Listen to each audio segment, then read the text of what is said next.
it's the 30th day in the month of April. Good morning and welcome to the Morning Brief. I'm Kayode Okikulu. Well, it's the last day of the month, and of course, we're looking forward to May already.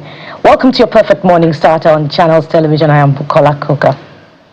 Jeffrey, there's a lot that's going on, guys. I don't even know where to start from as far as the polity is concerned. So perhaps because this period is a period of election season or primaries and the polity itself, but I want to start from what the president has said. I wish that track is particularly ready. I think he was meeting with the delegates or the persons or stakeholders, as it were, from Plateau State. You know, he had promised when he did, I don't call it a condolence visit, a condolence flyby, that he met them at the airport and did promise that, look, guys, let's come to Abuja and find some lasting solution to this ever-disturbing carnage that has always taken place on the Plateau. Because he referenced the fact that Plateau has been a destination of choice in those days, and everybody who has ever known Plateau, and Jos particularly, would understand that that is quite true. But now it's become a killing field, and so it felt like the leadership has to come together for that conversation to happen as soon as possible. Eventually, it happened, and they met him in Abuja. And so while that was going on, that's when he referenced perhaps the issue of insecurity. And he did say that, look, some of these things that are happening, as far as he's concerned, is just to, quote and unquote, using my words now, make the country ungovernable and make insecurity pervasive, so that, it affects his election, his ability to campaign or his ability to be re-elected. Said, look, I'm going to campaign. I'm going to be going for my campaign for re-election. So the president, yet again, just like the Senate president has said, that we cannot disconnect insecurity from the activities of politicians. So I can say on good authority now, guys, yet again, that politicians take turns to make the country unstable based on their own words, not me, based on what they say, because it's pre-election season and this insecurity becomes pervasive and is a disgrace to our polity. It's shameful that in 2026 we're still practicing this politics of, if I'm not in power, people have to die. And I've always said, is if they were killing themselves, even though I'm not in support of killing anybody, that would have been a different kettle of fish. But it's innocent people that are dying. They will sit here in Abuja, look at them, the governors, the president, and all of them sit down, be speaking English, drinking tea, and then they will live there in a convoy. And then it may happen again, they will gather again, but the people in the communities are the ones dying. It's a shame. But let's take a listen to the president. You are playing to the hand of agents, including my own enemies, who want to use insecurity to get rid of me. I'm a very stubborn politician. I just refuse to go. And I will campaign for my second term. I will work. If we have to borrow money, we borrow. It's not borrowing is not a leprosy. We just have to work hard to be able to pay for it. Well, I don't want to talk about the borrowing part. So he said, Plateau people, you're walking into the hands of my political enemies, but I will campaign, and I will campaign for my re-election. And they were clapping. What were they clapping for, guys? Well, what were they clapping for exactly? Clapping is one of the tools that the supporters of politicians have. But it's also from their own, from their own place of conviction, right? And I think one of the big things that happened yesterday is the announcement of the $2 billion relief package for the victims of... 2 billion naira? 2 billion naira. Did I put dollars there? Yeah, you're thinking dollars. I picked that up. 2 billion naira, forgive me. Thank you, Bukola. Relief package for victims of the Angwa Rukuban attack.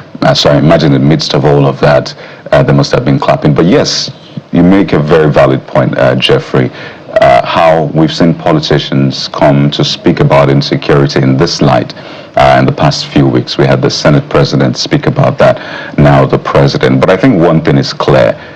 Even if they are your enemies, your friends, political adversaries, non-state actors, whatever it is, you have the power. The president has said time and again that he has the yam and the knife. you have the power to ensure that these people are fished out, arrested, and you put an end to the insecurity. So I see this as a very convenient excuse. It's a very convenient excuse. You cannot say that these people are more powerful than the state, because it looks like they are just operating at will. No one is stopping them, right? So if they are your political enemies or whatever kind of enemies, arrest them. Let Nigerians see that, okay, these are the people responsible for it. But I mean, this excuse will not fly. And I hope that when you said you will work, you mean that you will not just work for re-election, you will work to ensure that that insecurity ends, that these people who are attacked time and again feel safe. That is the kind of work we want to see, not just political or re-election work, Bukola. On many levels, I'm interrogating the president's comment, and as well as, the donation made to the victims of the just attack in Angwa Rukuba. But first of all, let's give the president the benefit of the doubt that indeed perhaps this anchoring or hinging, really, rather, of the insecurity challenge in the country is on his enemies. Then the president, owes Nigerians an explanation on the first hand to identify who these enemies are. Because we're talking about Nigeria being identified as the 5th most unsafe place to live in the world. We're talking about hundreds of lives that have been lost to insecurity in this year alone. If we did the tally, I'm sure we'd arrive at a very, very uncomfortable figure. We're talking about 469, maybe even more victims who are still in captivity. Last week, the House of Representatives, I believe, debated a motion. Perhaps the Senate now, it escapes my memory at this point in time, but if we checked, we could confirm. Debated a motion demanding the release of all kidnapped victims, totaling 469 or thereabout. So, on all these levels, the president owes Nigerians an explanation who these perceived enemies are. And he says he's a very stubborn politician. They cannot get rid of him. And so, if indeed he is a stubborn politician, and the master political strategies that we know him for, then we ask kindly that the president deploys this acumen, this strategy, to ensuring that these people are brought to book, they're arrested, they're prosecuted, and they face the jail time. It's not enough to hinge what's happening on the perceived enemies of the administration. And perhaps we should call on the entire administration to resolve to solve this matter of insecurity, to leave this as a legacy to Nigeria. Let history be kind to an administration to say that indeed it was during this time of President Bola Tinubu that Nigeria became relatively safe. It would have been a big gift that the president will be handing over to Nigeria at this point in time. And perhaps, every other challenge that the country is looking to solving would, become easy by half when you have solved the problem of insecurity.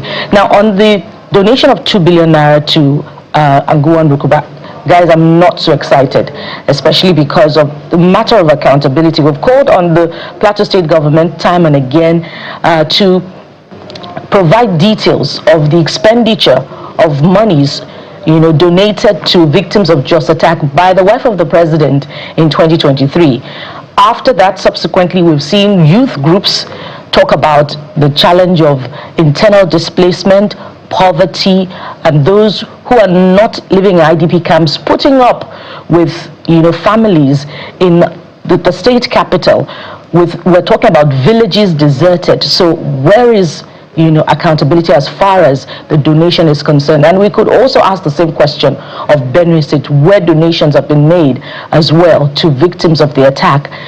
Where have the IDPs, how have they benefited from these funds?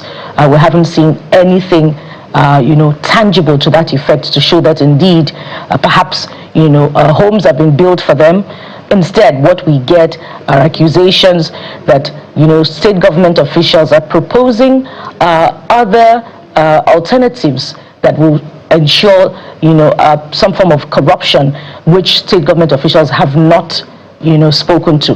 And so those are the issues really. And time and again, we hear these things, even from past administrations. It's the opposition that wants to unsettle the polity, and then there are no, outcomes, tangible outcomes to that effect. Politicians are just taking turns to terrorize Nigeria. That is the import. If when PDP was there, they're blaming the APC for bringing Boko Haram. That narrative is out there. And now APC is in power. It's now blaming whichever group is responsible for killing people. That means they are the ones terrorizing us. And they are not fit to lead. Let's say it as it is. What qualifies you to lead? And this has nothing to do with Bola Tinubu, the president.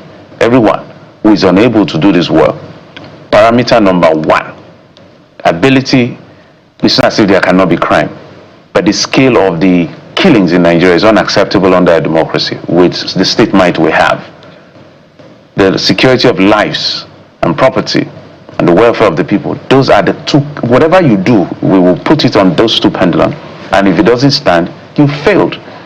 So they should stop taking turns. If they want to, they're looking for who to use to destabilize the country, they should go after themselves, not people in the villages. It's very sad. That's why I was upset that when he said those things that they don't want him to recontest, or they want to destabilize his government, they will still go campaign for his re-election. They were clapping. You are clapping for what? That is going to campaign. What is 2 billion naira? That's not what the people of Plateau need. The people of Plateau just want to wake up, sleep, go back to bed, do their work. The entire Nigeria, that's what they need. They don't need your money. That's not what they need.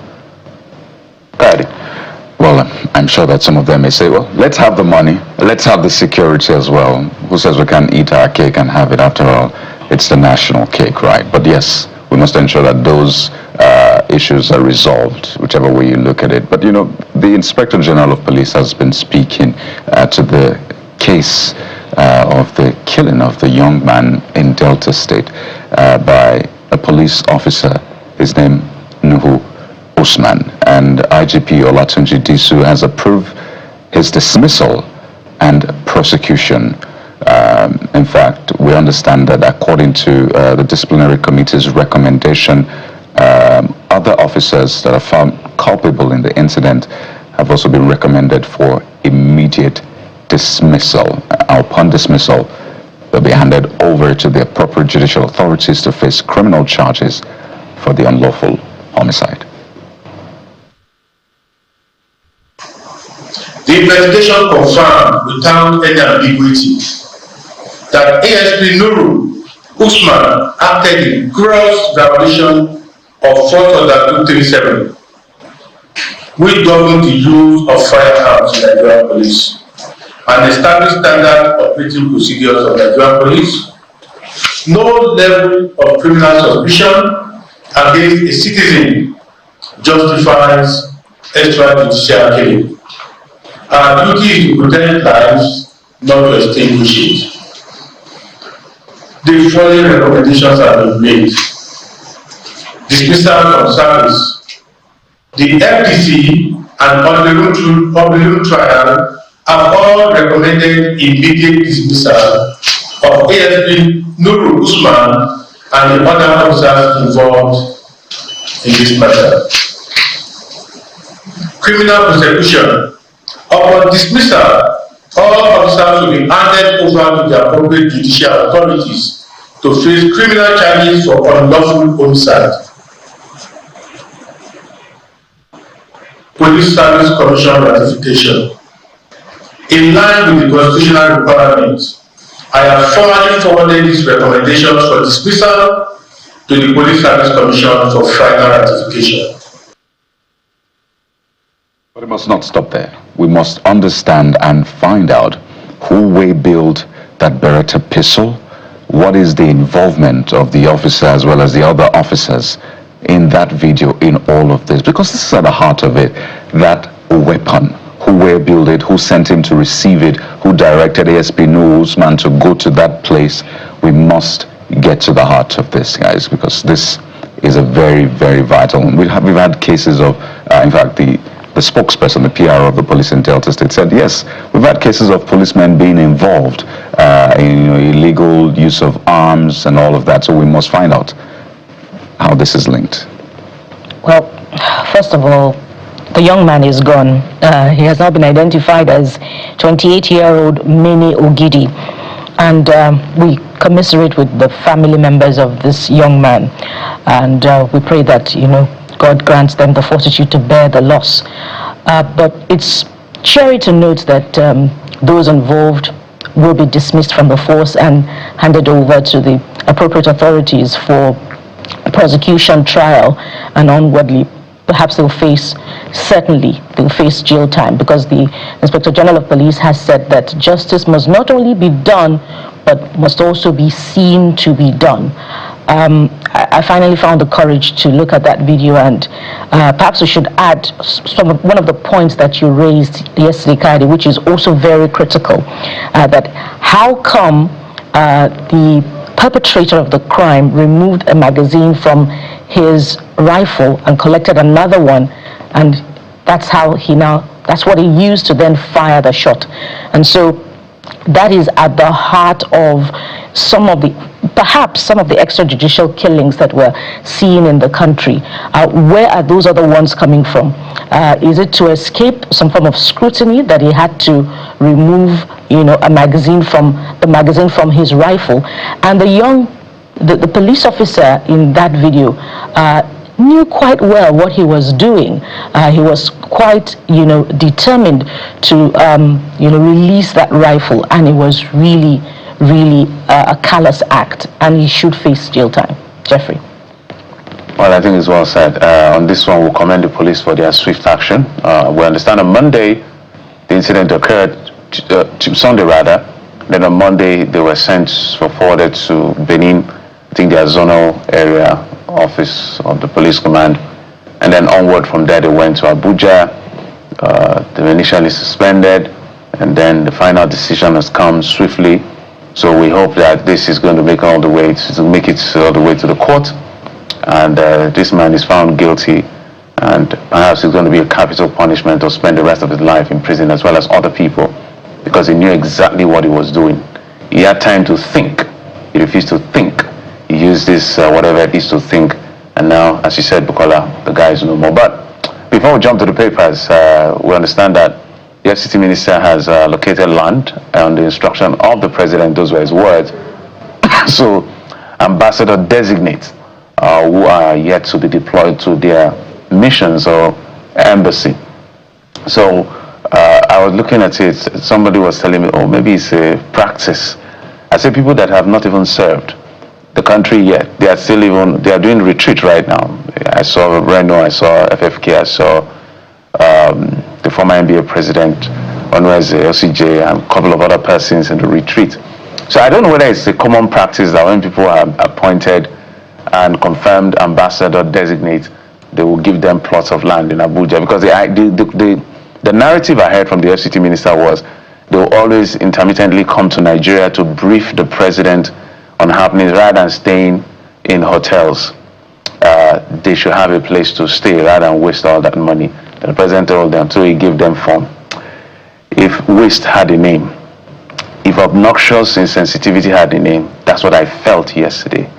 So all those military men who put their lives on the line in Borno, after 35 years, they don't deserve plots of land. People that have not even proven with the greatest sense of respect, because I know some persons on that list were ambassadors, distinguished men, but they have not even proven themselves yet. They have not even been deployed yet. They have been guaranteed plots of land. So I don't know whether it's a practice in government or this is unique to the administration. I don't know. But I just feel that it's not right on all levels. What they call the moral hazard of emotionally unintelligent expenditure, this is one of them. Is waste, given the things that we're dealing with right now. There are people that have committed their lives and fortune to protect the lives and property of Nigeria, who in my view deserve these things. But Now they are giving it to ambassador designates who have not even been deployed yet. I don't know whether they're trying to infuriate Nigerians or whatever it is they're doing, but I don't agree with that decision at all. Let them stay in hotel, or maybe you build ambassadors' quarters that like barracks, so that when ambassadors are deployed, you allocate those things to them. When they are removed from office or their deployment ends, they leave the place so that the new ones can come out, rather than giving land to ambassador designates when soldiers and police and doctors and the rest have not gotten these things. And it doesn't make sense to me. The simple explanation is that this is, It's reward sensitive. It's reward for political loyalty. And when you identify waste, if you look at the names on the list, there are those who have served, past administrations before, who have served past governments before, former governors, former ministers, former aides, former first ladies. And then we have nominees. So these are not ambassadors. So they're not poor people. They're not average. They're not middle class. These are members of the political elite that are already well-to-do, more than comfortable in their own right. And so you add to that wealth. You raise a very critical point. Those who are serving the country, at the war front. Perhaps we should ask a very critical question at this point in time, and that's where I'd like to anchor, because those who are watching, who should know, would understand. And the question is, what is the death benefit even attached to those who serve this country and who battle against non-state actors on the front lines? What's the measure, the value of the death benefits that accrues to their family? The answer lies somewhere, where those who should know. And it is very, very insignificant compared with the value of what is being handed over to political, what do they call them now? I don't want to call them sycophants, political appointees who had served in the past. Kylie. There you go. So we'll let you take a listen to what the FCT minister said later on the show. But right now, we'll switch gears to the front pages in a moment. Stay with us.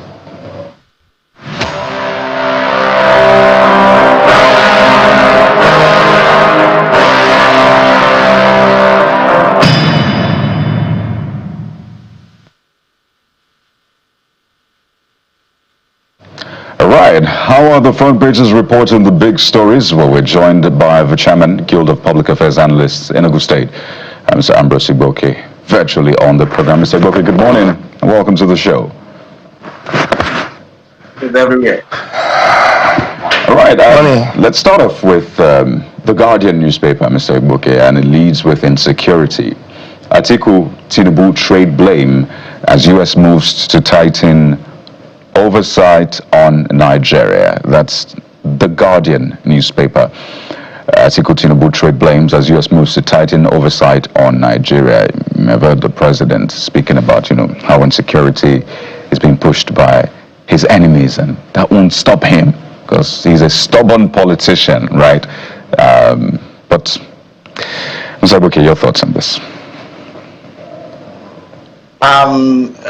They said that there's a proverb in Igbo language that he who uses the cutlass does not allow the cutlass to go behind his back. Why is the president saying this? Why is there always a pattern of increased security issues, leading to elections? Perhaps he has, he has experience for that. Maybe that is why he's saying this. Because if we go back to 2014, we saw what happened, the heightened level of insecurity that happened. But again, when the president does not explain well, is when we are talking about 2020, for example, 2018, 2016. There was no election coming the next year. 2017, 2018. The one of 2021, 2022, 2020. What was the elections? What about after the elections of 2023? What happened in 2024, 2025? Were there elections? So I just feel that these are excuses that are being given, excuses that are not even, valid for the kind of insecurity we are having. We are talking about a high level of insecurity where people who are at war, like Ukraine, and people who are at war, like even Sudan, and so many other places that are at war, don't even have the kind of casualty figures we have. Yet we claim we are not at war. yet we bring back those people who have, inflicted untold hardship and massacre on Nigerians. I will call them that we are recommending them and integrating them to the society. And what's all, we are even integrating them to the armed forces. So when these things happen, you just hold your hands in the air and surrender, because you don't even know how to explain the fact that the issues of insecurity are still being treated as a political matter instead of as a national emergency. When the president and commander-in-chief talks this way, that means he sees the issue of security purely from a political point of view. And that is a very, very, very sad comment, because if everything is reduced to politics, even the massacre of citizens of the Federal Republic of Nigeria, then it becomes a very, very macabre situation.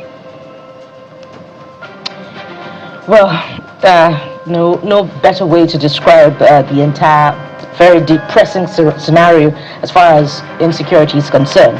But let's look at other papers and see how they're reporting the polity this morning. And it's in the thick of politics. If we look at the front page of the Vanguard, there's no better way to capture what's happening as far as the opposition is concerned.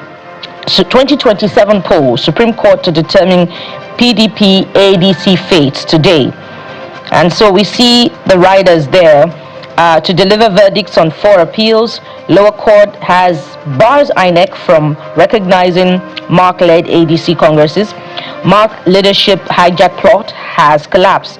Of course, that's ascribed to the former presidential candidate of the party, Dumebi Kachiku, will study ruling and take action. Bolaji Abdullahi. Lawyers, CSOs also weighing on the matter. What's it for you, Mr. Egbuke, as far as what we should expect from the Supreme Court today? And of course, perhaps you also want to weigh in on some of the reactions trailing what would happen today. It's a very complex situation. It's not simple. And the fact that a Nigeria political scenario, when the court gives judgment in support of a particular politician or particular sets of politicians, they will say, oh, that is a victory for democracy. They are usual cliche that they use. But when it is against them, they will say, oh, some people are killing democracy. This is autocratic. This is not in tandem with democratic principles. Again, the courts of the land have had a lot of questions to answer in terms of the, some of the judgments they've given in the last 10 years. Even lawyers have come out to call out some of these judgments, and so a lot of people are losing faith in the judiciary. But again, because we are in a country where that's governed by law, people have no alternative than still to go to the court. But the courts should actually become the last hope of the citizens. And then when it comes to the Supreme Court, when the Supreme Court makes pronouncements, that pronouncement becomes law, and that is where the Supreme Court it is really the hallowed chamber of law in the land, because the pronouncements are law. So for this one, the Supreme Court should not be dragged into the politics of opposition or the politics of the ruling party. I think they should just give their verdict based on the substance of the case before them, and so that the laws will prevail and not political sentiments. Having said this, also these sometimes actions of the ruling party seems that they are afraid, and that should not be, because they have almost all the governors at their in their camp. Why should they be afraid? Even the PDP, in the height of their rule, did not try to strangle, although there was a time they attempted to streamline the numbers of political parties that were to be registered. But again, the courts of the land then stood firm and said, no, if there are going to be 100 political parties, let there be. So let the courts of the land also stand firm today to give the right judgment. There was a fertile ground for other parties to strive. If you know your party is great and it resonates with the people, you don't need to be afraid, even if there are going to be 100 political parties. So we are hoping. You asked me what I hope for. I hope for a judgment that will promote and uphold democracy in Nigeria. Okay, let's talk about, still staying in the line of this conversation around the ADC. This Nigeria, ADC crisis worsens as court nullifies MAC-led congresses.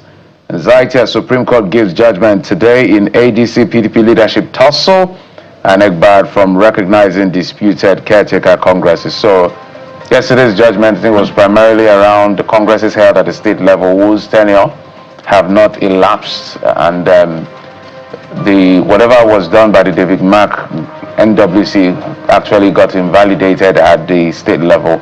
And then there are so many imports to that argument. Looks like the murky waters, they are not totally out of it. But you've spoken about that, but let's go to the story below, just beneath the, at the bottom of the front page. Police dismiss ASP 5 orders over killing Oba man in a phone.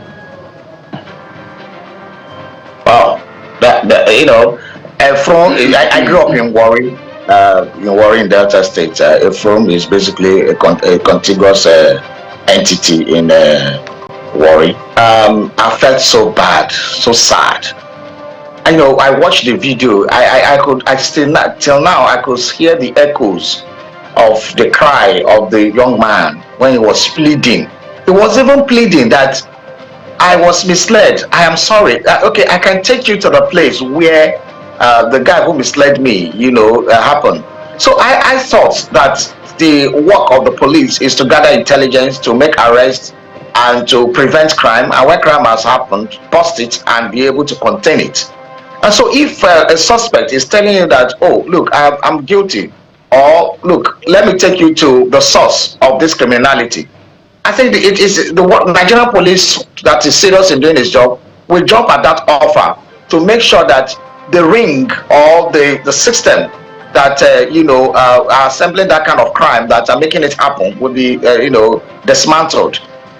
This reminds me of what happened in 2009 in the case of Yusuf of Boko Haram, who was arrested, and we're expecting him to make statements so that the whole network of Boko Haram will be dismantled at that infancy stage.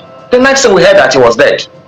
And today we see what we have seen. Boko Haram has festered into a behemoth of evil and terror. And this man, so some people have asked question, why would the young man be shot even when he has volunteered to, lead the police to the source of the crime? Some people are asking, was he shot intentionally so that he will not disclose the crime? And some people are afraid that they will be implicated. These are the various questions that are to be asked. And then who made the police the arbiter in their own case? You are the person who arrests, you are the person who judges, you are the person who executes. And this is emblematic of the same thing that happens in other agencies in Nigeria. We have agencies who arrest. For example, before the case went to court, I don't know whether it's still going on. Last month in Lagos, they were able to bring people and then you arrest, and at the same time you judge and arrest, until they were able to be forced to now have mobile courts, that do the trials and the rest. The same thing with the last 3 weeks or so, 2 weeks ago, we saw a letter from the Nigerian Broadcasting Commission, threatening all of us that whatever we say, Geoffrey should not say his opinion, or Buki should not say his, or Kayode should not say his opinion. What kind of that is what you get when you become, when we are still having the psyche of military, governance with us. You are finding, you are the one to determine whether somebody has said the wrong thing. You are the one to find the person at the same time. And there was a judgment, a subsisting judgment, barring NBC from, saying this kind of imposing fines. Yes, they still brought this kind of statement. So it's all over. It's just that in this case that it involves the life. And then what's the value of life? Something came to my mind while I was watching that video.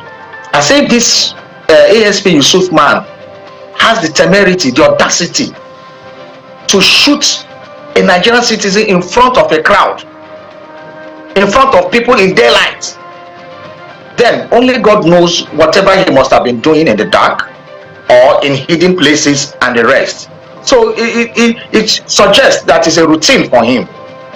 And these things, we have been hearing issues. We've heard about the Tiger base, we have heard different kinds of issues about this, and yet it continues. Remember what led to the NSAS protest in 2020? These are part of the issues. And the Nigerian police it should be not enough to say, I'm glad that the IGP said after the dismissal, there will be prosecution. And I hope and I pray earnestly that this man who killed another man should be hanged so that he can be shown example to other officers. Well, the law is quite clear on that, and now that he's been dismissed, we hope that the law will take its full course, not just for him, we should say, but for the other officers who are culpable in this, and we must get to the heart of that Beretta pistol and what they know about it, or who sent it, who was meant to receive it. Still a lot to uncover from this, but Mr. Ambrose Igboke, we must thank you for your time on the show this morning. Chairman, Guild of Public Affairs Analysts, Enugu State. Always a pleasure to have you. Thank you very much, Carry and rest. We'll take a quick break now, and when we return, the polity is heated up. Cases are expected to be decided upon today. Some were decided on yesterday, but what does the future look like? Join us again.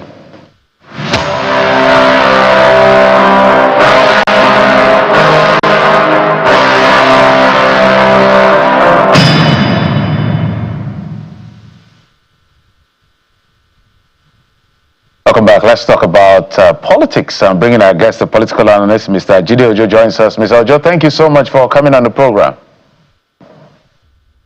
My pleasure, Geoffrey. Good morning. Before we jump into, controversial court cases and the many expectations that people have as to the Supreme Court judgment, I understand they are sitting by two to deliver judgment on ADC and PDP. Before we get to the big ones, let's start with, they're not really small ones, but let's begin with Lagos politics. So there were conversations around whether or not there's going to be consensus or no consensus. But as it looks now, Obafemi Hamzat is winning this race already from the APC because he has the blessing of the president now. He's had the blessing of Governor Sanwo-Olu. The GAC have also endorsed him. But we see people like Jan Dor, as well as I think Mr. Adjustor Samuel, have also picked up their form. And the way it works, what the law says in Section 87 of Section 87(1) of the Electoral Act, consensus by law means that aspirants will actually pick their form and be interested in the race.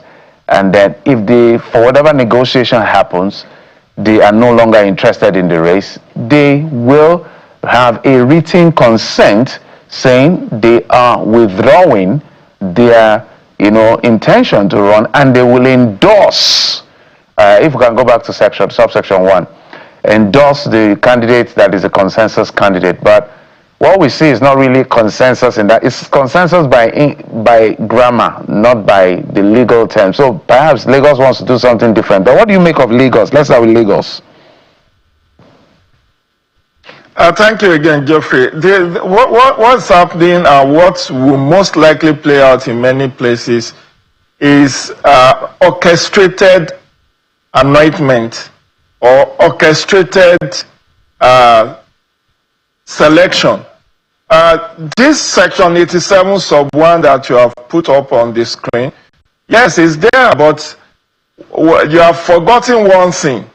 There will be a screening committee, and it is the screening committee that will now determine who qualifies to go to the field. That's the primary itself.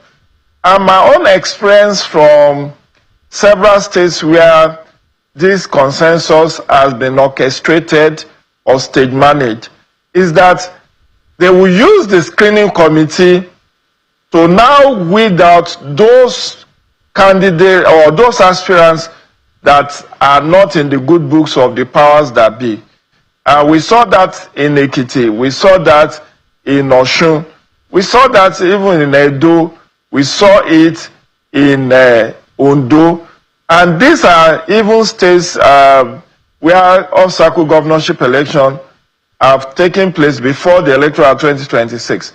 So beware of what happens during the screening.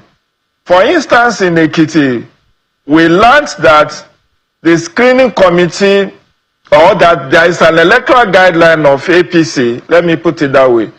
In the electoral guidelines, you are supposed to get certain number of endorsement from across the wards in that state.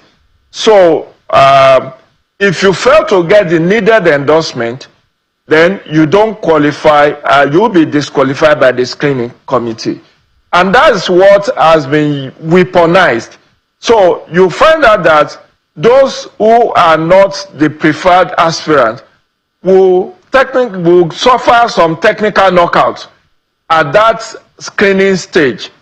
And then they will do it in such a way that only one or two very unpopular featherweight aspirant will now be allowed to go and contest with the main aspirant that have been previously endorsed. So on the floor, when it gets to the day of convention, or the day of the primary, you will now see this very unpopular or weak aspirant stepping down for the main aspirant, and then you will say, "Oh, this is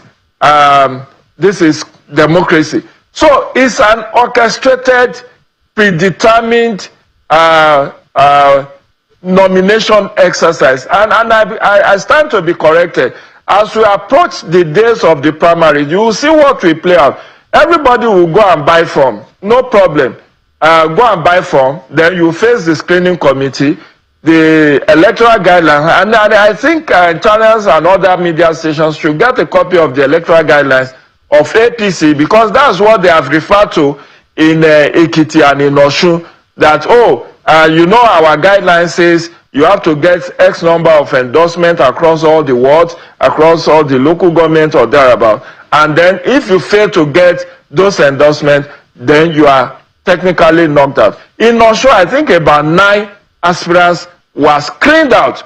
In Ekiti, about 5 or 6, I'm not too sure now the exact figure, but it's the same template that have been used thus far to weed out those who want to test their popularity by going to pick a nomination form. So it's a wait and see scenario. And of course, those who are also testing their popularity, they are doing it for a reason. Some of them want us to be negotiated with. So you go and then say, okay, you know what, step down for our adopted aspirant. And then they say, I've spent 200 million on my consultation and electoral campaigns. If you can settle that, then I will step down. And we see this time and again. It's not just in 2026. It has been like that. And some people, it's not to even be induced. They want to stand in a pole position to get nominated either as deputy governor or, in the event of the main candidate winning, getting the commissionership slot or appointments, federal or state appointment. So it's all about intrigues, political intrigues that is at play. But we wait to see how this all pan out.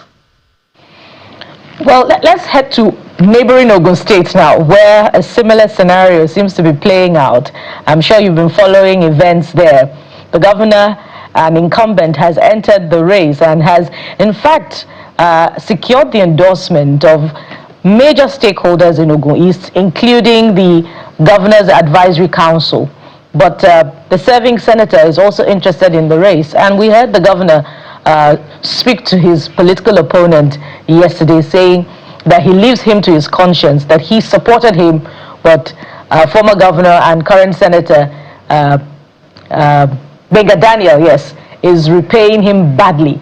What do you predict to play out eventually if the consensus doesn't go around to all who should endorse the governor? And I'm talking about the 7 senators' own supporters now who want to see him return. Bukola, it's very clear. That Section 87 has said there are 2 modes of primaries. Failure to reach a consensus means you go for direct primaries. I don't know why Nigerian political class are apprehensive of election. in many instances, from time past, and I've been a student of politics, I've been working in this stuff for over 27 years. I have seen that time and again, there is always an attempt to have an anointed aspirant. And anyone who wants to stand in the way of that anointed aspirant get crushed, technical knockout and all of that. In the case of Ogun, for the governorship, I think nobody else has picked nomination from. Those were against Yayi, that's Senator Olamilekan Adeola Yayi. But for the Ogun East Senatorial seat, which is being dragged between the incumbent governor, Prince Dapo Abiodun, and former governor, Engineer Gbenga Daniel, you could see that that's what actually played out in a sense in Bayelsa, where Seriake Dixon, I think, is from the same senatorial district with Governor Doyediri. And people were like, you are in your second tenure, why do you want to defect to APC? The man knew that if he does not defect, he will be in the same party with his purported godfather or a leader. And that will mean tussle between the two. And that is what was playing out in Ogun. Assuming that Engineer Gbenga Daniel is in PDP or remains in PDP or has defected to ADC, it will have been cost clear for Governor Dapo Abiodun. But the man, and you could see that there has been a frosty relationship between Gbenga Daniel and Dapo Abiodun prior to even this electoral contestation. I think there were issues around property destruction and all of that, which has really made their relationship to go sour. And so this is the political season where both of them now wants to test their popularity. So what eventually will happen is that if either of the two could not reach a consensus on who should go, then there will be direct primaries. And somebody asked yesterday on social media, what is that with Lagos? We have never seen a former governor of Lagos moving from Alausa to Senate, from Governor Bola Tinubu then to Governor Babajide Raji Fashola to Ambode, down to Governor Sanwo-Olu. We have not heard that Sanwo-Olu is going to Senate. So there seems to be contented with just having 8 years. But in several other states, once a governor serves out 8 years, he wants to go to the Senate. And that's what we rock the boat in several states, where the governor is going to the Senate, and whoever is on that seat want to do a pushback. And that's why you see alignment and realignment of forces where people are defecting, because they know it's going to be an onslaught against their godfather if they remain in the same party with him. So, well, I really appreciate the point you just made, and I'm wondering how much value have they added when they leave the governorship seat and go to the Senate? It is really tough because most of them get to the Senate with that, oh, your excellency mindset, right? So they sit there and they still remember, oh, I'm a governor, or at least I was a governor. So maybe we should begin to look into that, allow people who are ready to do the work to actually go there, or who have that energy. But Mr. Ojo, listening to you speak, I realize that, you know, the criteria or the set of criteria for selecting candidates at the party level is way different from the criteria that the people who will vote them into power or not will then use to select them. It's almost like light and day. So for the candidates, the criteria include money, just how much political popularity are they able to maneuver themselves politically, then more money, then how they're able to do all of the, compromising, then more money even. So money is a major criteria here. And when they eventually get into office, or at least when they're vying for that position, people try to listen to the policies they have. But sadly, they got there based on just how much money, how they're able to convince people, how they're able to oil that political will. So do we count that as just normal party mechanism, or is there a way we can do better with that selection process? Let me be sincere with you. Again, without being immodest, I've been on this trajectory, working in the area of elections and democracy and good governance for at least 27 years. Money alone does not determine electoral victory. Money alone does not.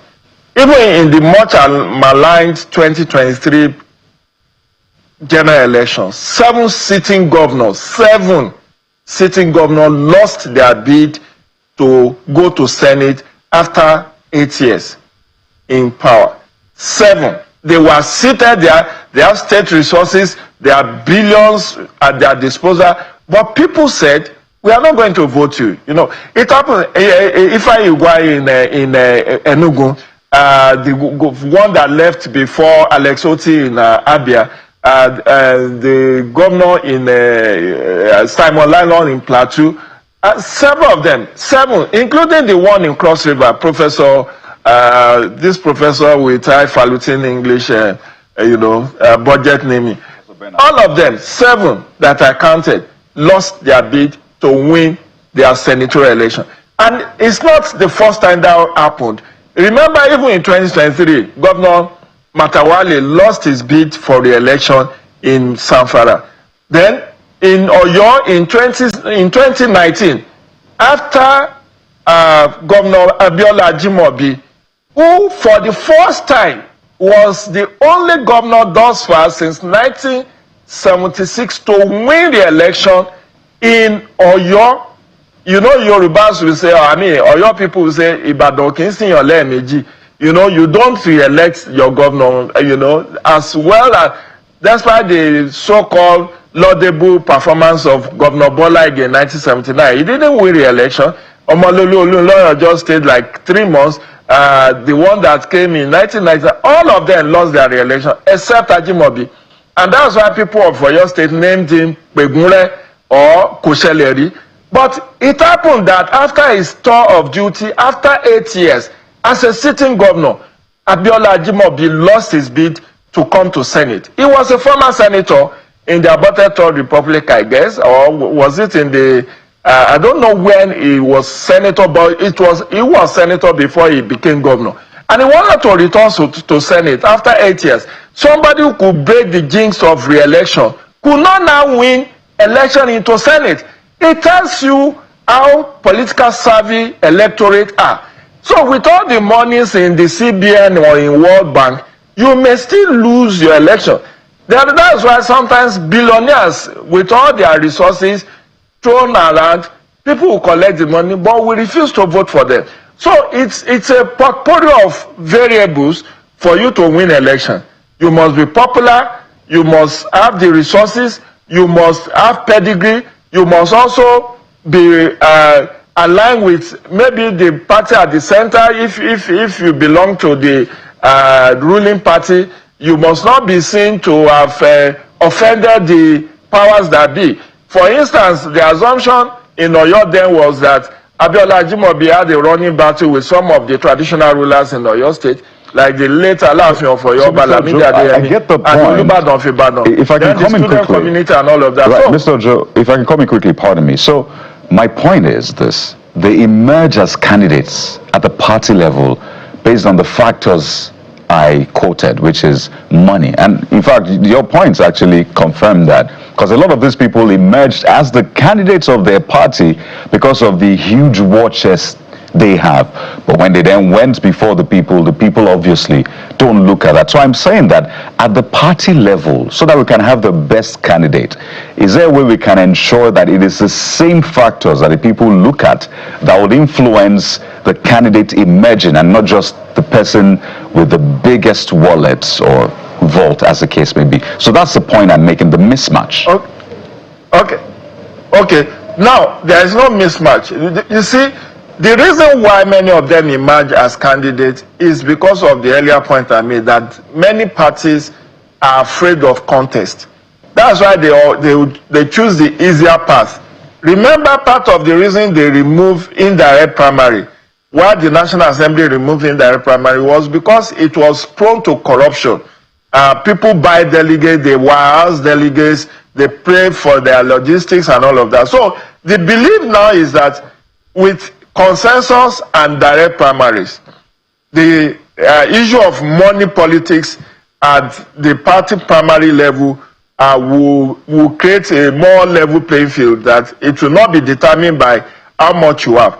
But what I've told you in the first question Geoffrey asked me about the landmines that are now placed through the electoral guideline of some of the parties, where they now say, okay, for you to contest as a governor, you must get certain number of endorsement.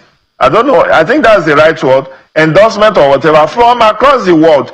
Now, the same people, the electoral guidelines get an endorsement across the world, but surreptitiously behind the scene, those who you go to for endorsement will be threatened that if you endorse this aspirant, you are done for. And we see that in a couple of states. This is a research product I'm sharing with you. That behind the scene, the law will say, the electoral guidelines of the party will say, you have to get endorsement, but when the chips are down, they will make it impossible for you to get that number of endorsement that will now qualify you to stand as an aspirant during the primary. And the alternative to that consensus arrangement is to go for direct primaries. Now, the guidelines also find kind of, I've not read the guideline, let me not be making the wrong assumption here, but the guideline, I will assume that it's not all party members that will also be allowed in the direct primary.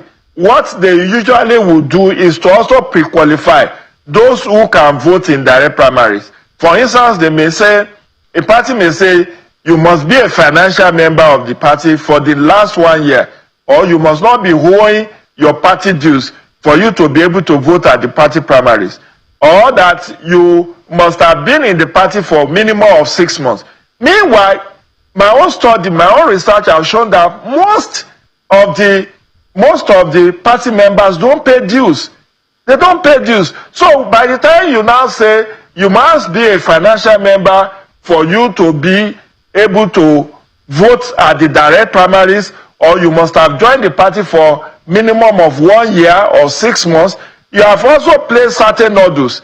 And then you now find out that the membership register that may be used for that direct primary is actually doctored.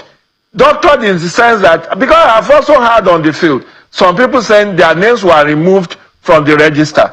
I'm talking of party register now, not INEC register. So don't get me wrong. So what I'm saying is that the law is for the enemy, the exemption is for your friends. While the issue of party primaries has been heavily monetized, and that is part of the reason that National Assembly removed direct primaries, because that one is a delegate system and people can easily procure, purchased, induced just few hundred of people. Now that they say it's direct primaries on consensus, I've also told you the landmine that is not just picking the form, you also must get certain number of endorsements across the wards, across the local government for you to qualify. And then those who want to work against your interests will make sure that those who you want to go to get those endorsements are cowed, threatened to not to endorse you. So they make it technically impossible for you to qualify to contest. Or if you go to direct primary will tell you, okay, you have to have been in this party for 1 year or 2 years or 3 years. If you have not been in the party for that length of time, then you cannot vote. Or that you must be a financial member and you must have paid your dues as I went due. Now, how many people will be left to vote in that kind of direct primary? So, when they want to be serious, they know how to put those hurdles, those landmines, in order to get a predetermined outcome. I think I was speaking with Kunle Lawal of Electoral College yesterday, and he said members who pay their dues in political parties, he was even giving 500,000 as a number he has. So let me even add another 500,000. So that can tell you when it comes to payment of dues, how they are lagging. But I want to double down on what you raised, if you can answer in 2 minutes, because we're totally out of time. on something that you mentioned about, perhaps you're talking about the APC, that you must consult with a certain number of persons for you to be able to have opportunity to vie for office. But let's look at what the law says as to how you can qualify, disqualify, nominate someone in section 85 of the Electoral Act, if my producer can put it up, because we have to look at what the law says in all of these things so that we're properly guided as Nigerians who are. Yes, so this is the section I want you to look at, Mr. Ojo, whether the APC or any other party that has to do with consultation before you can qualify for running is anything to stand by in terms of the law. A political party shall not impose nomination, qualification, or disqualification criteria, measures, or conditions on any aspirant or candidate for any election in its constitution, guidelines, rules for nomination of candidates for elections, except as prescribed by those sections of the Constitution, 65, 66, they go on 103 and all of that. And what those sections of the Constitution talk about for disqualification has to do with age, citizenship, educational qualification, criminal records, secret court membership is very clear. Consultation of stakeholders is not listed. Mr. Ojo, if you can answer in 1.5 minutes. I'm not unaware, Geoffrey, I'm not unaware of what that Section 85 prescribes. What I'm telling you is the real politic. Okay, take the case of Osho APC. When about 13 aspirants came up, or is it 12 or 11 aspirants, and about 9 were disqualified. On what basis would someone like Iyole Omishore, Senator, former National Secretary of APC, not be able to get endorsement to run as governor?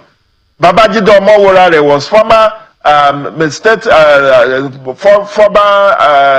member of Lagos State House of Assembly before moving to Osun State to become a senator of the in Osun State, and these heavyweights were all screened out on the basis that they did not meet certain criteria. And so these are well-grounded people who have contested elections, who have held political offices, and you find out that even, I think there was a deputy governor among those who were disqualified. And you wonder, how did this happen? That you now said about 9 out of 11 people were not qualified. They said because the electoral guideline says you must get certain number of people to endorse you. That also happened in Ekiti. By and large, you know this issue of, it's an internal affairs of political parties. Section 86 now, which is now in contention, section 83 sub 2, that whatever political parties do is their internal affairs. And that's why I've queried that issue of internal affairs. Because otherwise, these party leaders are oligarchs. They can do and undo.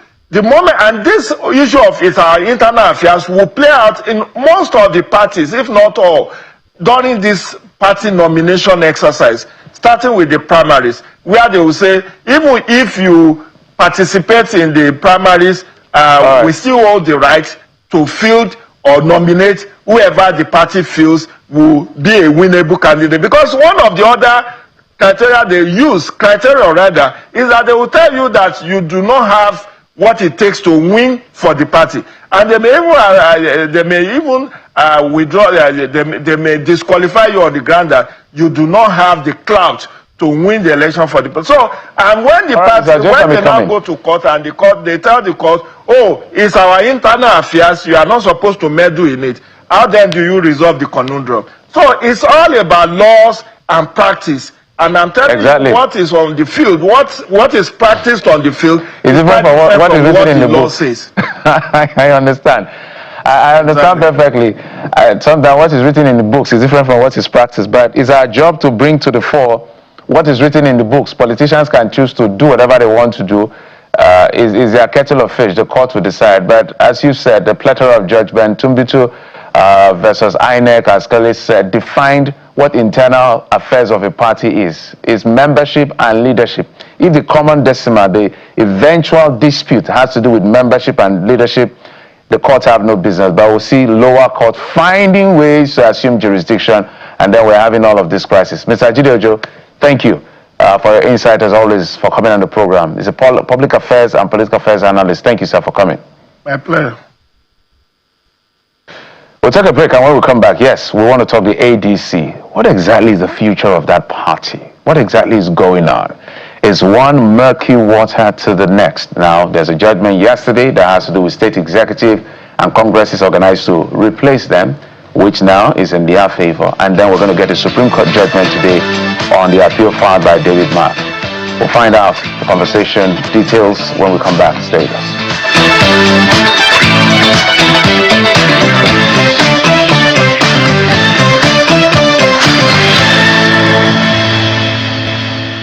Welcome back. And just before we get to the big issues of litigation around the opposition party ADC, let's talk more politics.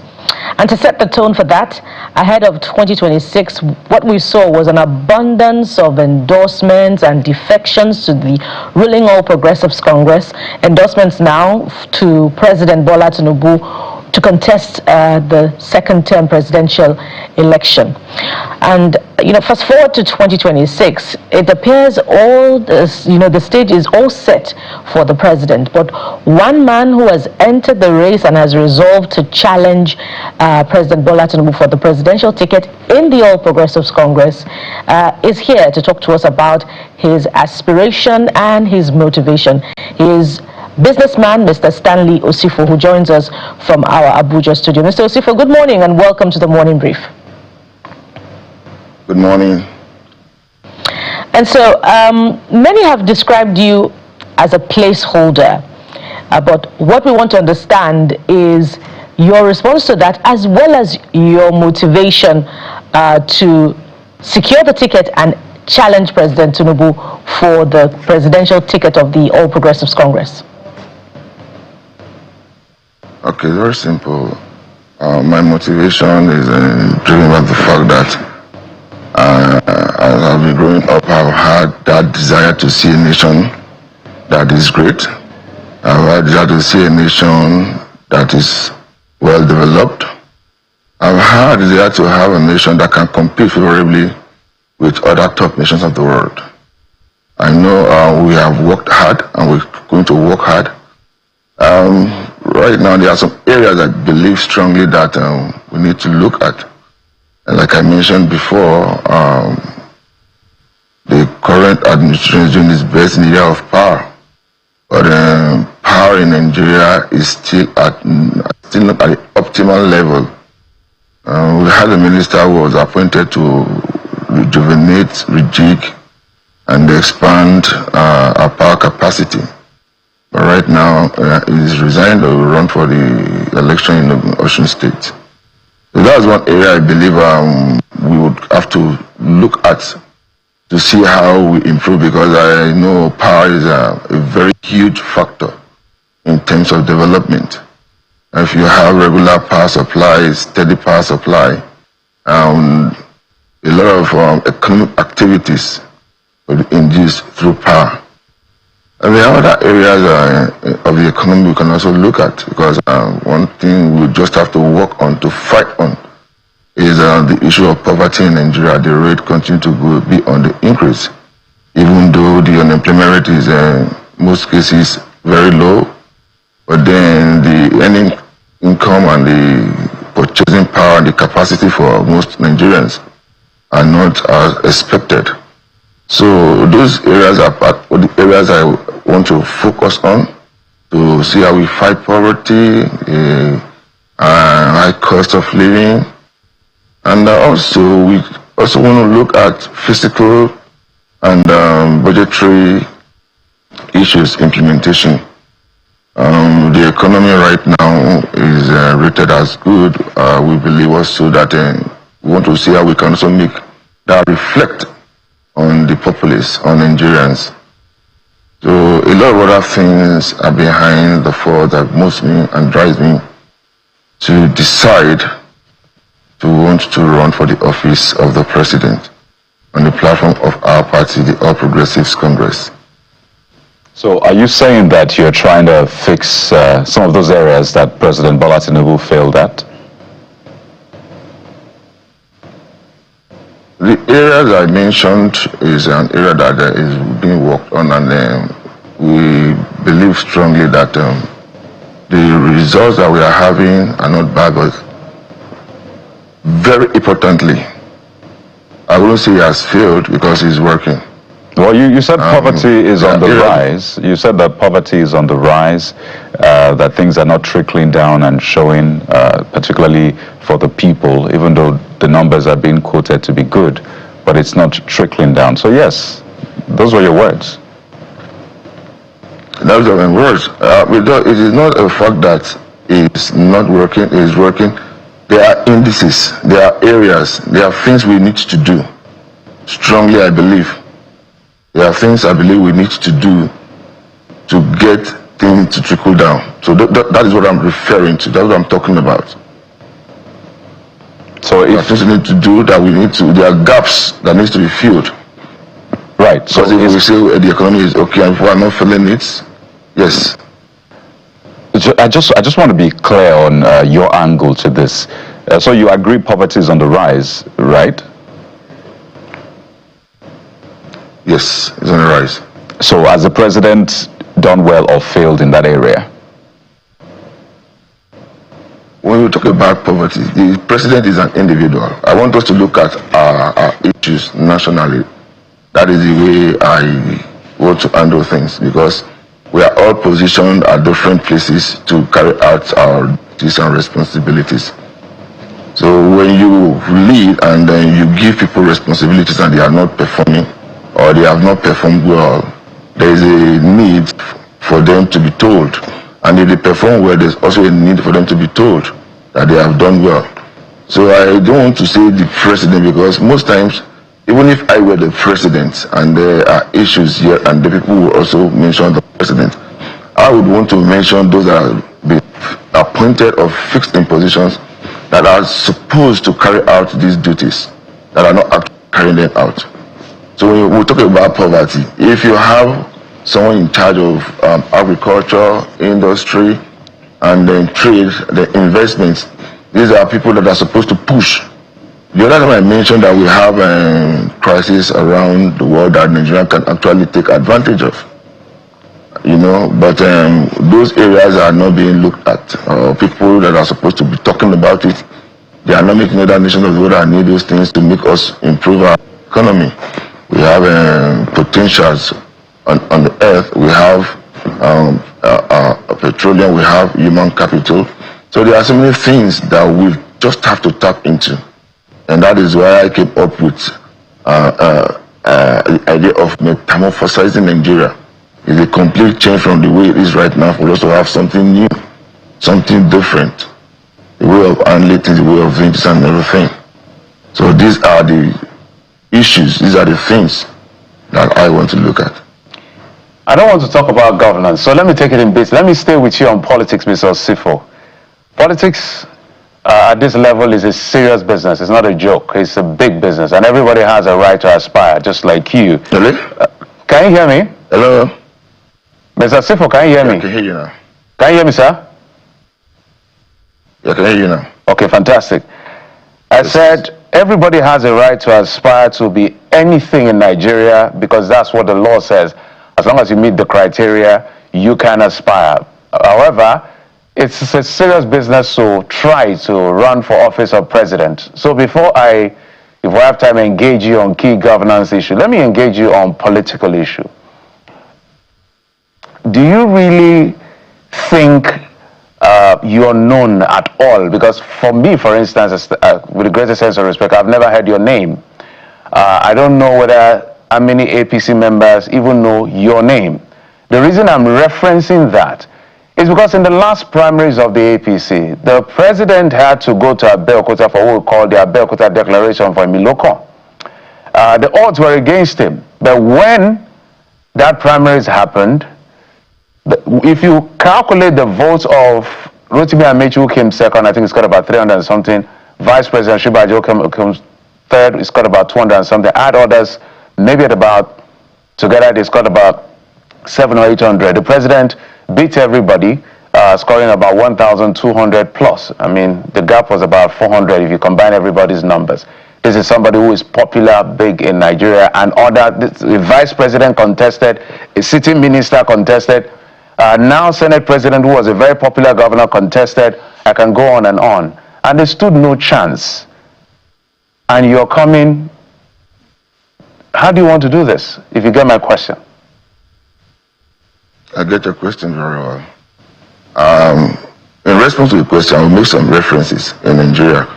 We have had states who have had governors that were neither known within the political space, and they come in for the very first time, won election as governors, and they performed averagely well. I'll give an example of the former governor of Akwa Ibom State. I think the present governor too, who happens to be a pastor as well. We have a governor in the north, Umara Zulum, coming in for the very first time. Most of these people came up as what you say unknown, and they came in and they performed well.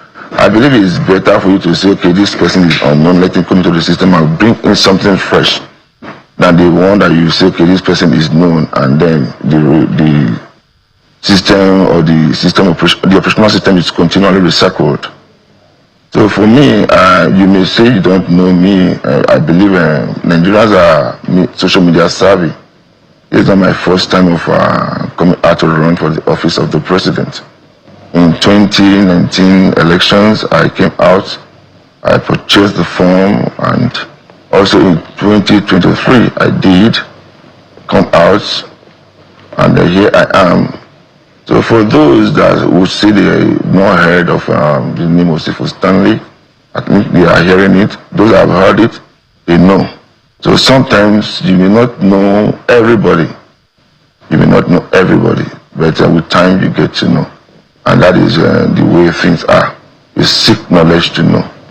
So I think since the whole process started, and someone like your own humble self and others have continually made researches to ask, who is Osifo Stanley?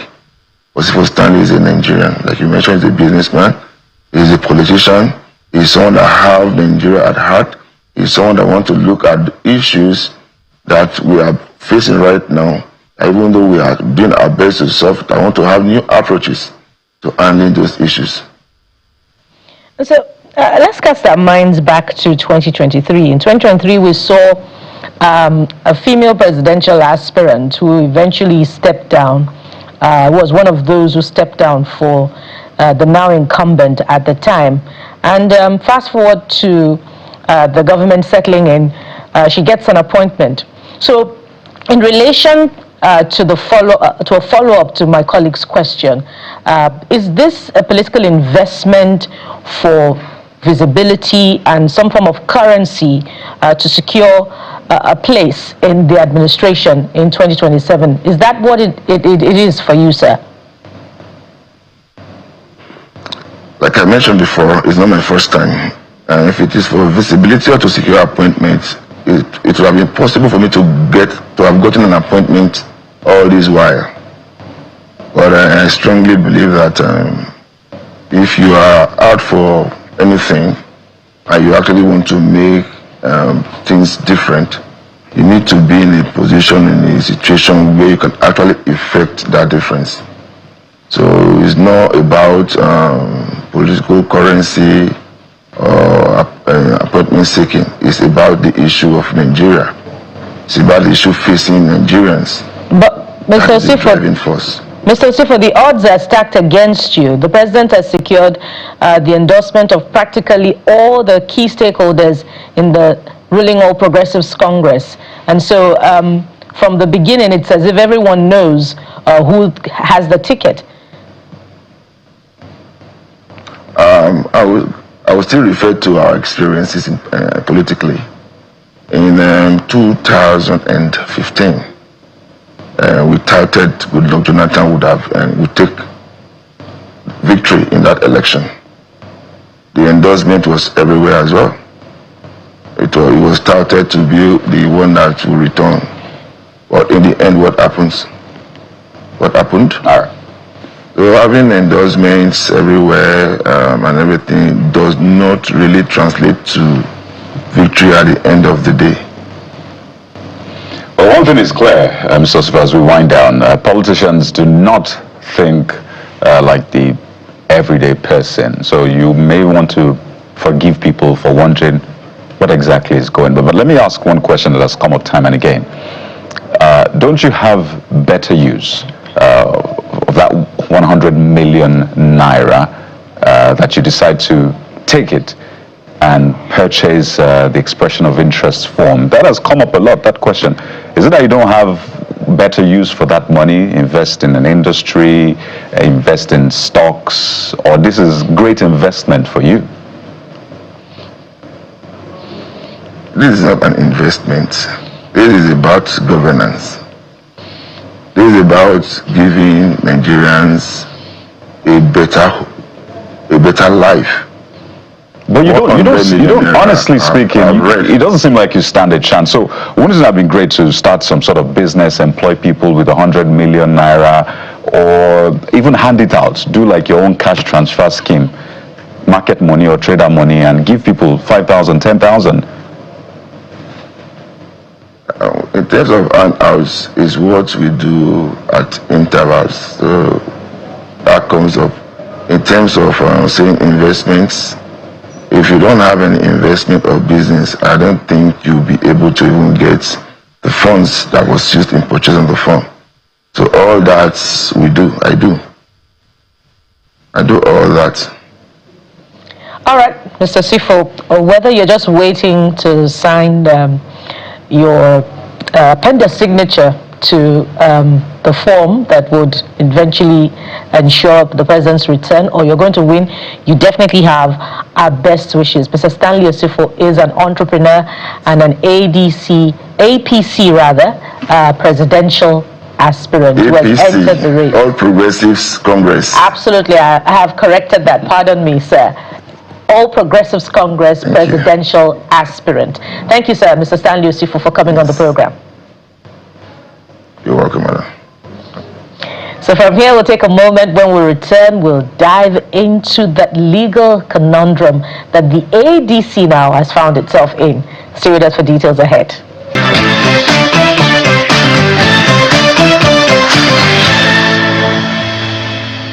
Well, the ADC has been on the front page, on the front burner, top story for weeks now.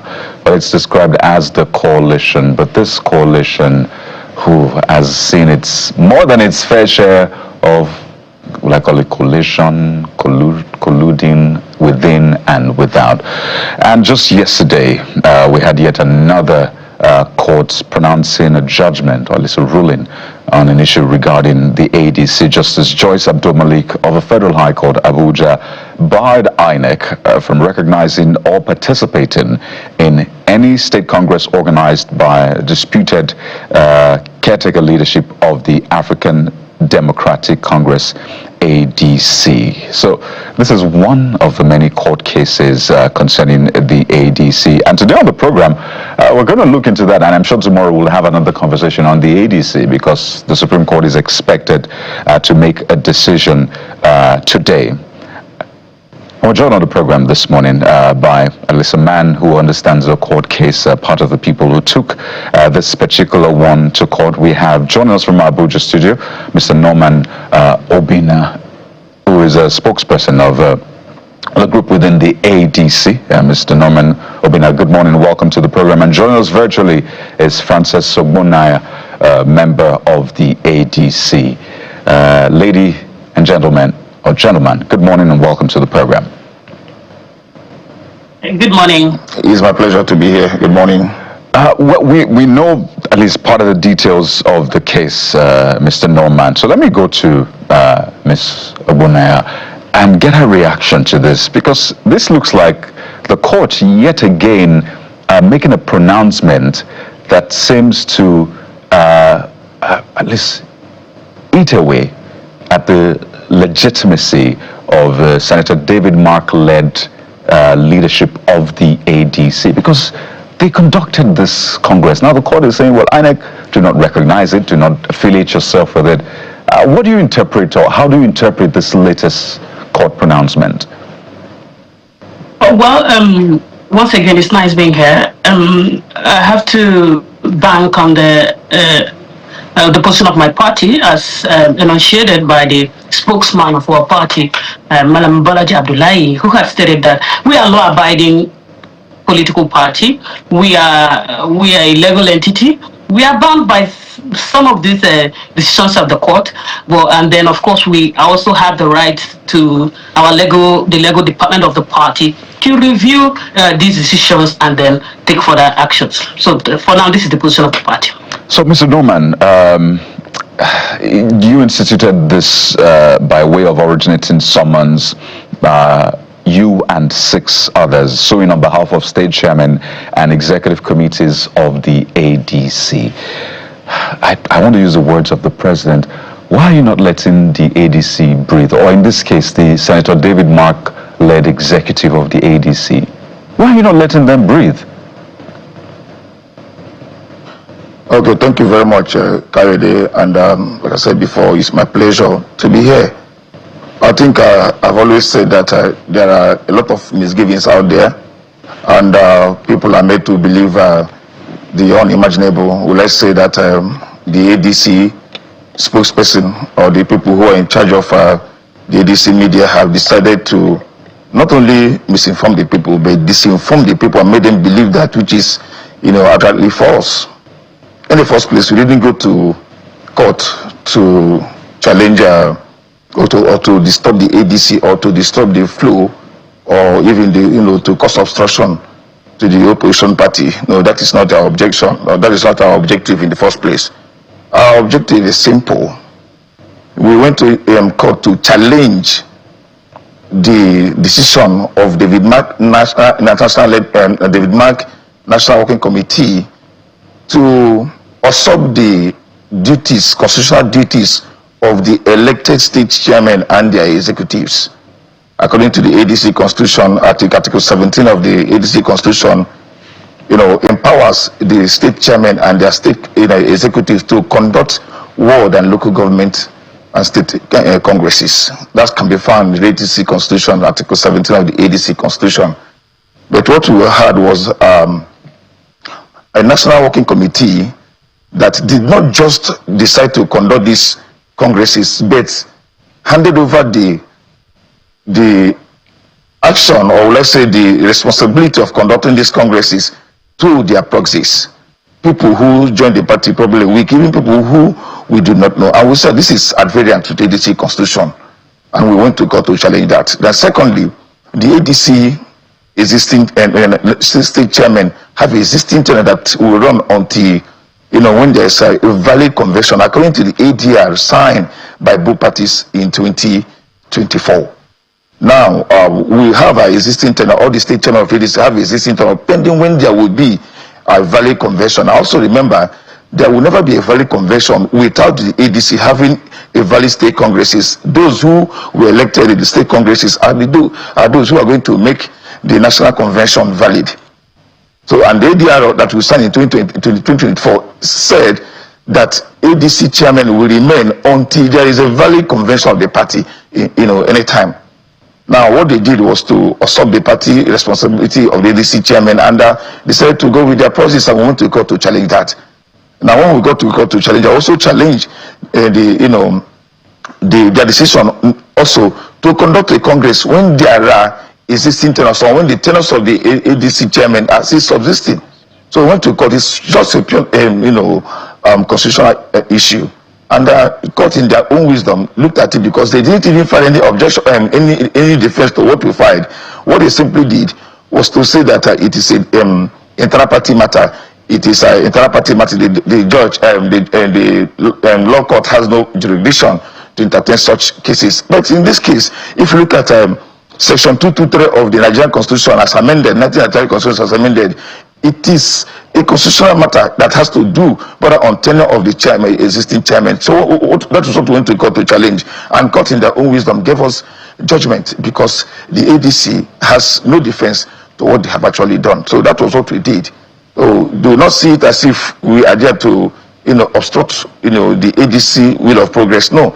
In the first place, there's not even will of progress because the David Mark-led National Working Committee used 9 months to plan how to, hijack the entire ADC structure and send everybody, the legacy members of the party, away from the party. That is the core issue. So when I see people say ADC matter is a contrived situation, yes, it's a contrived situation, but not propelled by the outside body or external body as they want the people to believe.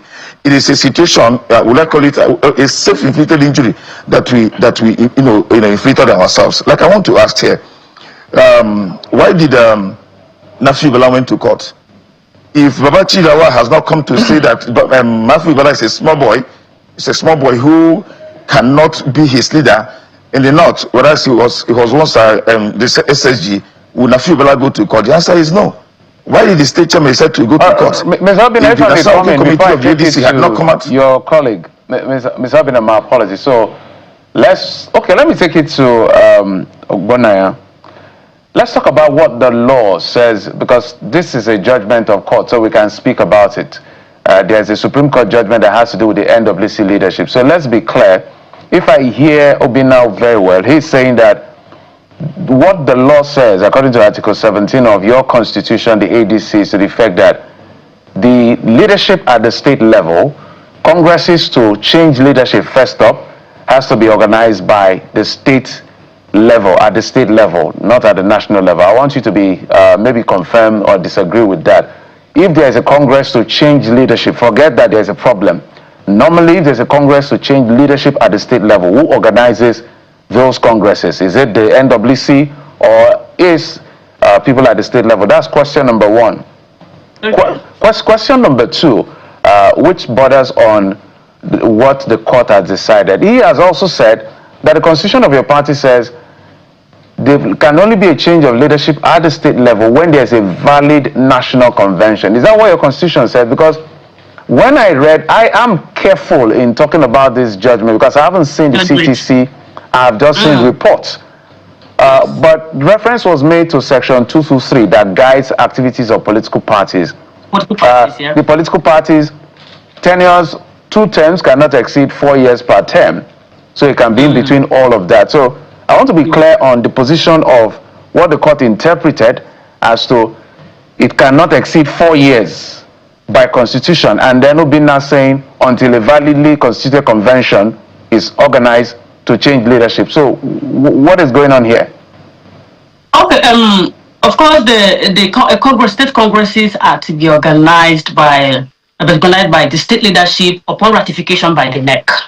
You understand? So, but in the case of my friend Don Norman, he ceased being the party chairman long ago. I'm not an active chairman, but let's not go into that. So the judgment of Madam Her Lordship Abdul Malik Joyce is something. Of course, it's a High Court judgment, and like I said, the party is still deliberating on it, looking at it. He's from same state with me, so. These processes he was talking about was actually duly followed, but maybe he was not in the know because he's been long suspended from the party. But that is okay, and the matter that has been in court, and then we are waiting for the judgment. And then, of course, the national leadership of the party also went ahead to also suspend him the other time. He's been long suspended since August 22nd, 2025, and then of course he was challenged in court and every other thing. So, but looking at the judgment, like you have said, and I said, I told you before the position of my party, and that remains the fact that the legal department of the party is reviewing it, and they are going to advise the next step forward. But looking at the enforceability of the judgment is also another point entirely. So that's it. No, you haven't really answered my question. I needed a confirmation from you. You walked around it, but maybe let me ask it differently. What does your constitution say about tenure of state chairman? Is it statutorily? Is it just hold on? Norman here is saying that until a validly constituted convention, national convention, it is when he can change leadership. But the constitution says in section 223 that he referenced that you can have 2 terms, but each of the terms cannot exceed 4 years.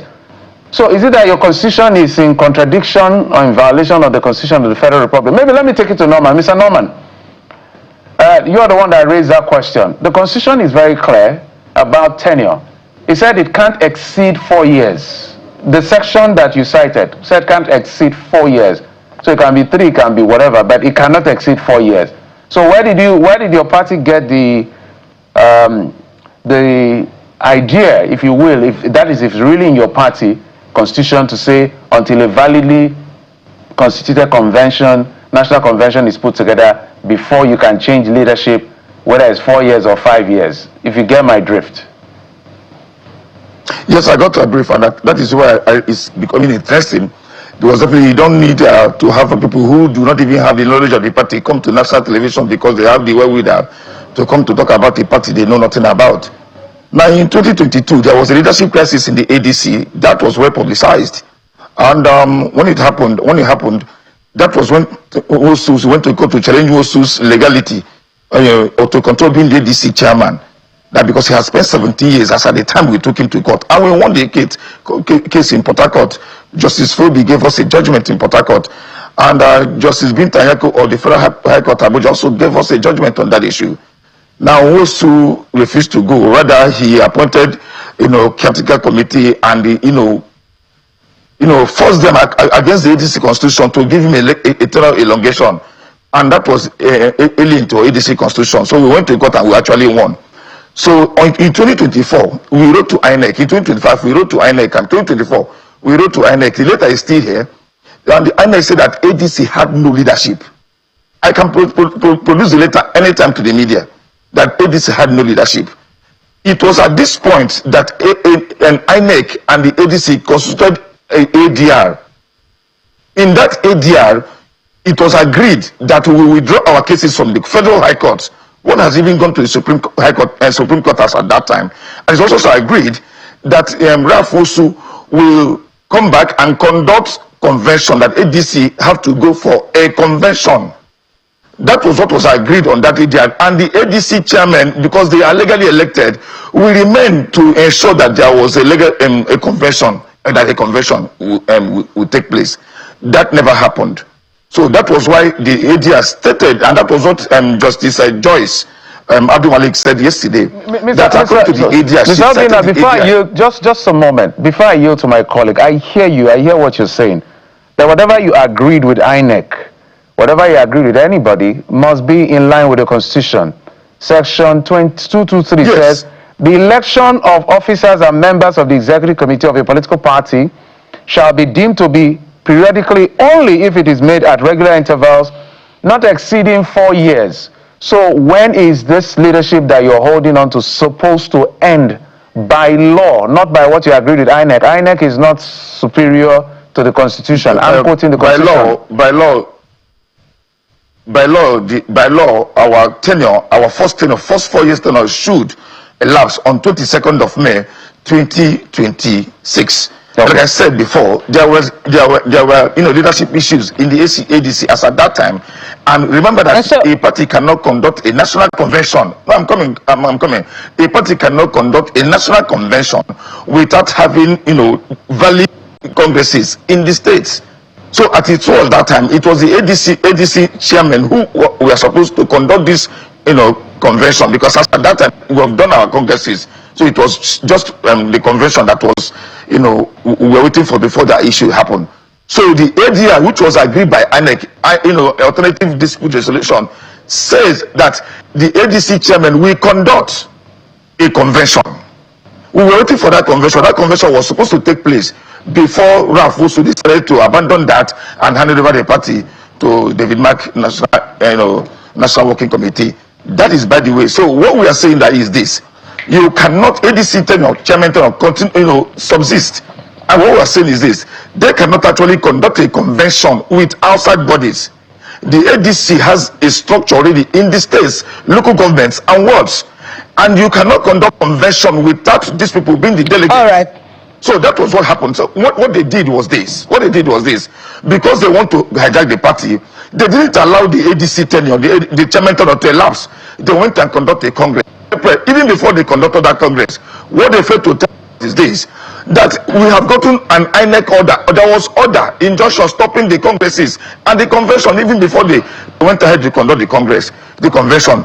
In the court, the Justice Joyce Abdul Malik asked their lawyer, that people are having convention, is that true? And he said no before the court that they were not having any conventions. They wanted to have that convention, and that convention, they spared the 7 of us who took the party to court to demand for our constitutional rights. That's what I said, that the issue is not about coming to national TV to paint it so that people understand what we're saying. The issue has more to do with fundamental issues than what we are seeing on papers today. The constitution of the party was breached, and Justice Abdul Malik, in her wisdom, created ADC constitution. All right, Mr. Norman. Judgment. What you have right now is a judgment of the High Court. The only way they can challenge that or disobey it is to go to a appellate court. That's appeal court to appeal the judgment. But as it stands, that judgment is standing right now, and there's nothing anybody can do about it because that is a constitution. And the judge, in her own wisdom, dispense that justice the way it should be. Thank you. All right, Mr. Norman, you referred to the expiration date of your tenure earlier on to be May 26th, and that's why some people are saying that your tenure is expiring anyway, and this court case initiated by your group, alongside other state chairmen of the party, is really, an approach to spoiling the intention or the takeover of the David Mark-led group of the party, which has already moved forward anyway. But you respond to that later on. Let me bring it now to Mrs. Ogbonnaya. There are reports that, there were some state chairmen that took exceptions to this suit initiated by the Dumebi Kachiku-led group, Lagos and Benue, I believe. And and there were concerns as to why they weren't joined in the suit, why they didn't initiate an additional, why were they not joined to the suit, such that they can state their objection to this suit. And, this adds to the conversation about the manner of takeover of the ADC by the David Mark-led group to being very faulty from the start. And this is a self-inflicted injury to the aspiration of the ADC. Okay, before the Norman's expulsion from the party, he was loyal to the David Mark-led leadership, and he had followed through with all the processes. He was only angered because probably he had internal issues at the state level. So, and there is nothing like maybe internally inflicted, because the party during the takeover involved the INEC. They followed the process. INEC, at every point they were having conversations with INEC. And thank you to most of you there who had actually pointed out the fact that Don Norman and his group are practically playing the spoilers. See, seven aggrieved state chairmen, we understand anybody has right to be aggrieved. Out of 36, it doesn't even form a problem. But for whatever reason and for the want of it, and the court decides to, but it's okay. We have. Of course, the court is subject to appellate interpretation. But like I said, out of 36 state chairmen, we only have 7 who are saying that the party was hijacked from them. Hijacked from what? Not even Don Norman, who was also part and parcel of the process from the onset. He's been there. The last meeting he attended, the next meeting that happened in February, Don Norman was there until he was ousted out of the meeting because, of course, he took the party to court without exhausting all the internal machineries necessary for addressing issues within the party. So, like you have said, apart from the legal, almost all of that chairmen do not agree with them. And like you said, contrary to what he said, his tenure, of course, is expiring next month and then around 19th or something, So, the tenure is almost over. The congresses, the party, the durability, the legality of the congresses might be further interpreted by the court, and of course the party leadership and as you know today, we are waiting for a judgment by a more superior agreement and a more superior court, and that would address a lot of things. All right. Of course, there's also the conversation about whether the Supreme Court would assume jurisdiction over this matter amid the debate of court's jurisdiction to entertain internal affairs of the party. But Mr. Norman, I'd like to quickly bring this to you. And this is the position of the David Mark-led ADC group on the manner the debate over the manner of takeover of the party, and they are quoting some sections of your constitution, Article 9, subsection 3, subsection 4 of your constitution, which talks about the powers of the NWC to waive eligibility. And I'd like to quickly quote number 3, that's subsection 3. Okay, let's go to yes, Article 6 now. Pardon me now, I'm trying to quickly locate it.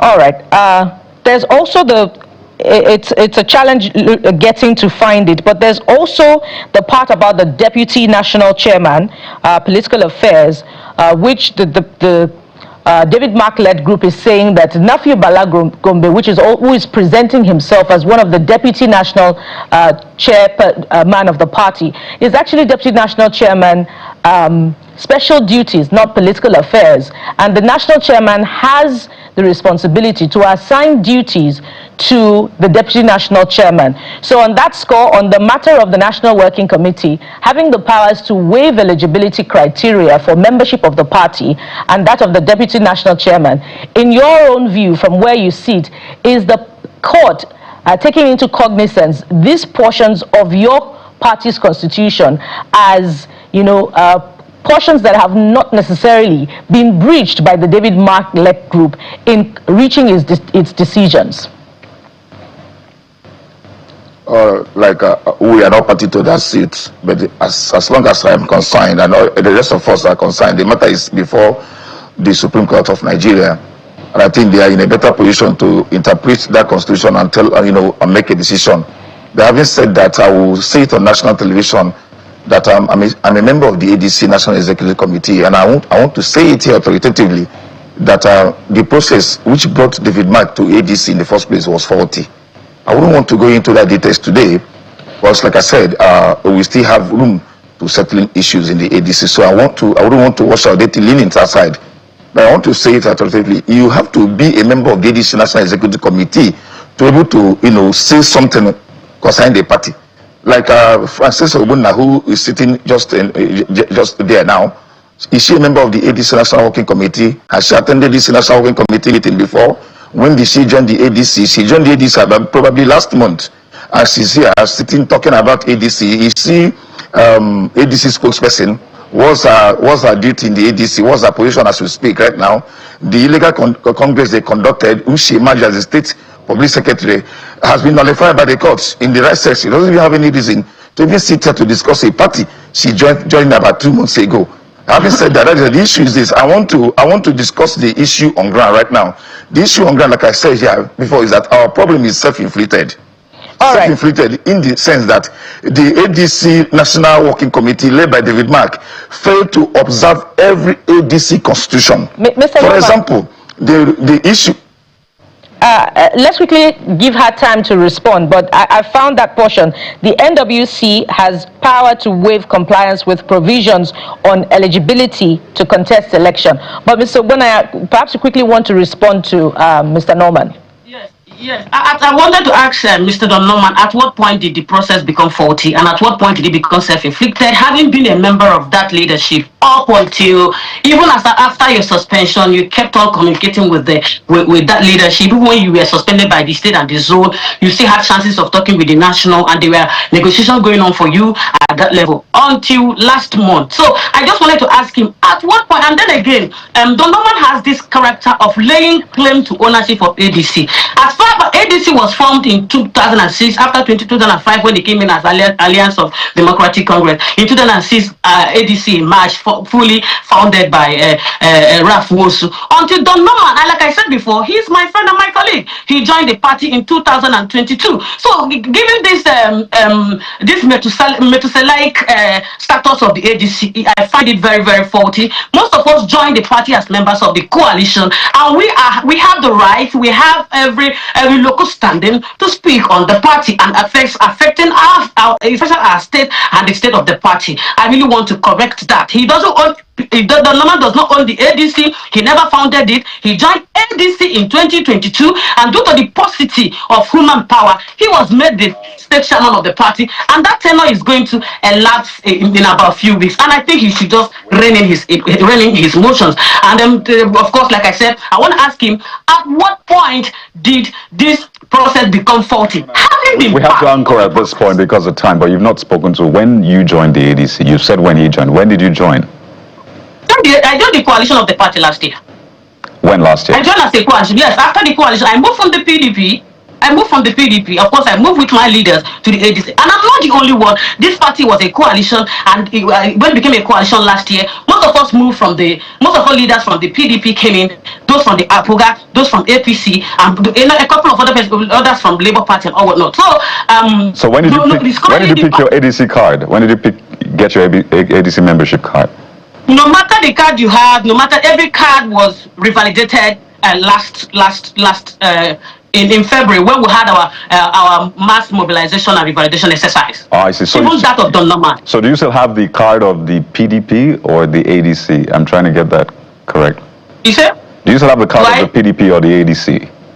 I'm a full-fledged member of the ADC, and Don Norman knows that. Yeah, he doesn't even have the currently revalidated card. He's no longer a member of the ADC. Ladies and gentlemen, we have to anchor at this point. Clearly, this is not the end of the conversation, but Frances Obunaya, member of the ADC, thank you for your time. Incidentally, both of you are from the same state. Mr. Norman Obina, the spokesperson of the Kachiko group within the ADC, currently in court now. We have to thank you as well for your time on the program.